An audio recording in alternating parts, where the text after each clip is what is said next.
Alhamdulillah, wassalatu wassalamu ala rasulillah. Kita lanjutkan kitab Thariqul Wusulnya. Kemarin kita telah menyebutkan dua sebab perselisihan ulama. Yang pertama yaitu hadis telah belum sampai kepadanya. Yang kedua yaitu telah sampai tapi dari jalan yang lemah. Sekarang yaitu as-sababus tsalits, sebab yang ketiga, i'tiqadu dha'fil hadits bi ijtihadin qad khalafahu fihi ghairuhu ma qat'in nadhar an tariqin akhar.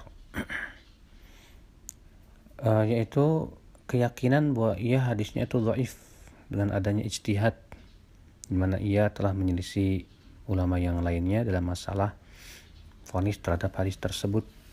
Karena itu bisa saja terjadi, ya, di mana seorang ahli hadis misalnya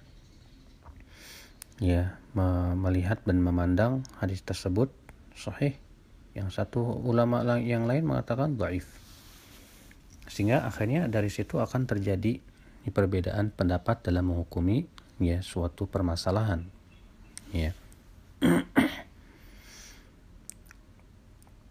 Kemudian sebab yang keempat, ishtiratu fi qabril wahid al-adil al-hafiz syurutan yukhalifu fiha ghairuhu. Seseorang misalnya mempunyai syarat-syarat dalam suatu hadis, terutama yaitu yang sifatnya ahad. Ahad itu artinya hadis yang diriwayatkan oleh seorang, dua orang, atau tiga orang. Ya, syarat-syarat yang ternyata ulama lain tidak mensyaratkan demikian. Misalnya, ia mensyaratkan dalam hadis ahad itu perawi-perawinya harus faqih misalnya. Kalau tidak maka tidak terima. Walaupun sebetulnya syarat seperti ini termasuk syarat yang lemah, ya. Tapi itu diantara yang menyebabkan terjadinya perselisihan. Sebab yang kelima, an yakuna al-hadits qad balagha wa thabata indahu lakin nasiyahu. Ya, suatu hadis misalnya sampai kepada seorang ulama dan sahih menurut dia, tapi lupa. Ya. Dia lupa, sehingga akhirnya karena lupa dia berpendapat dan berijtihad yang kemudian berbeda dengan hadis tersebut.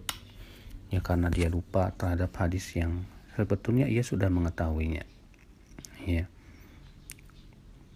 Sebab yang ke-6, adamu ma'rifati bidalatil hadis. Dia tidak mengetahui atau belum memahami hadis. Walaupun hadis itu sahih, dia yakini sahih, tapi dia belum memahami dengan pemahaman yang dia betul-betul.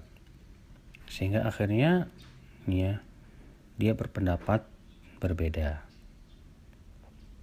Sebab yang ke-7, i'tiqadu alla dalalata fil hadis. Meyakini bahwa bukan itu yang dimaksud oleh hadis tersebut. Ya, dia memahami bahwa hadis itu tidak menunjukkan kepada pemahaman seperti itu yang dipahami oleh ulama lain. Ya, misalnya ulama ini menganggap bahwa hadis ini tidak bisa mengkhususkan dalil yang umum, sementara yang lainnya menganggap itu mengkhususkan. Akhirnya terjadilah perselisihan. Sebab yang ke-8, i'tiqadu anna tilka dalalah qad aradha ma dalla ala anna laysat muradah. Ya, dia meyakini bahwa pemahaman suatu hadis ternyata bertentangan dengan dalil lain, dan dia menganggap dalil lain itu yang lebih kuat, sehingga ia tidak mengambil hadis tersebut, ya. Sebab yang ke-9, i'tiqadu anal hadis mu'arad bima yadul ala dha'fihi atau naskhihi atau ta'wilihi. Itu dia berkeyakinan bahwa hadis tersebut bertentangan dengan hadis lain, di mana hadis yang menentangnya lebih kuat, sehingga dia menganggap hadis tersebut lemah atau sudah dimansuh, sudah dihapus hukumnya, atau harus ditakwil maknanya, ya, sehingga terjadilah perbedaan pendapat. Sebab yang ke-10, mu'aradatu bima yadullu ala dha'fi aw naskhi aw ta'wilihi mimma la ya'taqidu ghairuhu aw jinsu mu'aridan. Sebab yang ke-10 yaitu ia memandang adanya perkara lain yang menunjukkan akan kelemahan hadis tersebut, sehingga ia tidak mengamalkannya, ya.